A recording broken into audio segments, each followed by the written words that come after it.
Yeah, I thought I'd do a little quick update on how things are going with the walls. We've got that wall pretty much done, and this one done to about the middle of the garage door there. It's going pretty well so far, I think. Fairly smooth, not too many hiccups. Like always with these processes, learning as I go, learning little tricks and things that make it work quicker and easier and all that. But I'm trying to think what all to talk about with it, really. I mean, I guess the way I start with this is just putting the first row across the bottom, 8-foot sections. I got to measure where the receptacle is, lay that out. I usually just work right off the stack over here.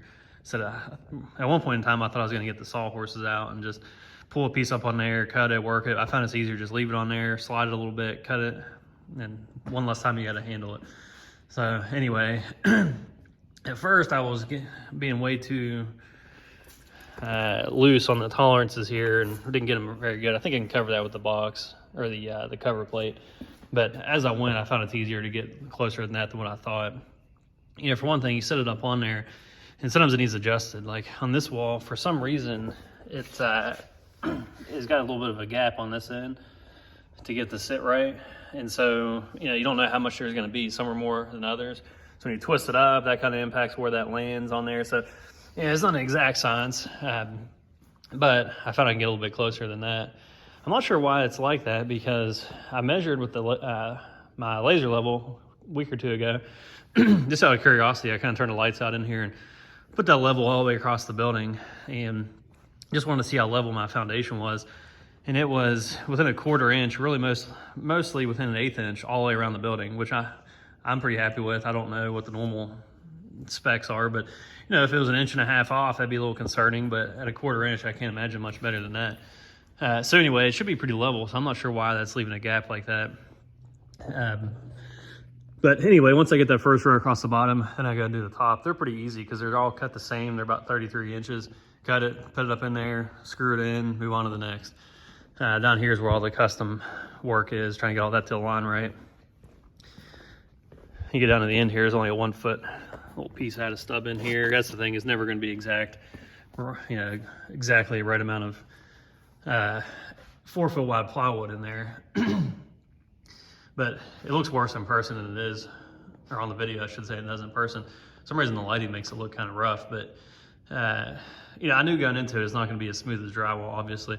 But what I was hoping to do is any of the rough spots, like where knots fall out, or maybe where some of the bigger gaps are, I take some of this caulking and just squirt some on there and take out putty knife and just scrape it around.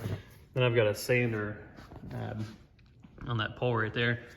Go around and just sand off the high spots. I'm not trying to make it look perfect, obviously. You're never gonna make that happen with plywood, but just trying to take some of the bigger junk out of it, and it's pretty easy. Just smear a little bit of that on there. Well, probably my worst place is, and I thought about this ahead of time, but not much I can do about it, is where the two meet at the top.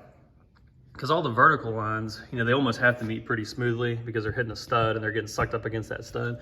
Up there, you know, there's a gap between two studs, so the plywood's warped a little bit. Sometimes they can be offset from each other, and there's just not much you can do about it.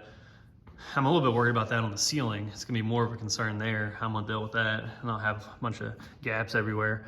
But so on this side, I ended up putting some more caulking in there. I don't know how much you'd notice those anyway once it's all painted and the lights are on everywhere. Shadows coming down, overlaying a little like a ledge there. But I figured I'd just go ahead and squirt some caulking on it and spread it around a little bit and see how it works.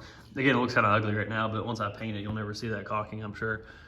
And again, it should make it look a little bit better. But I think overall, when I get done and stand back and look at it, it's not gonna be like, wow, what a mess this is. I think it's gonna look pretty good, relatively. Again, talking about last video about how I was going for more of the durability than the actual looks itself. So I gotta keep that in perspective too. But the other day we got some of that breaker box kind of roughed in, just pulled in from the top. Today I'm gonna work on getting some of the bottom up through it.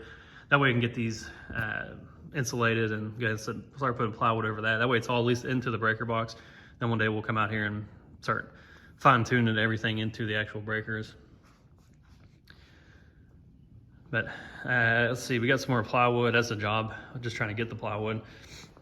It seems like every time I go to Lowe's to get something like that, it takes forever. Both times I pick some up, you know, I need a forklift to come help me. And both times they've been helping somebody else with a major pickup order, and they're like, it's going to be 30 to 60 minutes. Well, both times I've been in a hurry to get to lacrosse practice or a game or whatever. It's just like, golly. So anyway, it just seems like a big headache trying to get this stuff. And then once you get it, you got to unload it, which takes longer than you'd think. And so anyway, it's half the job is just getting materials for this stuff. But I should have all my plywood I need to finish out the garage area. Might need a little bit more for the shop.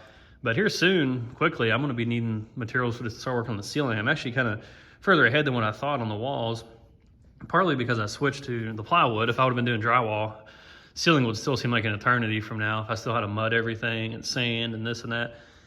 So, again, I'm kind of ahead of schedule. I think within the next week, I'm going to be ready to start working on the ceiling. So, like I said, all I've got over here left. I've got all day today, a couple other points this weekend. I'll have some time to pick away at it.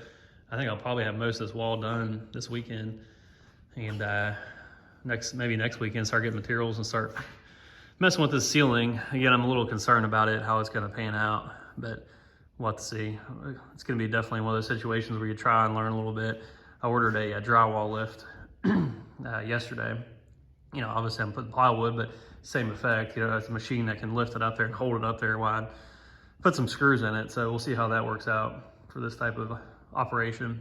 Try to work off scaffolding and stuff like that. I don't know how well it's going to be able to, like, I'm going to be able to reach over from the scaffolding and get a couple screws in it.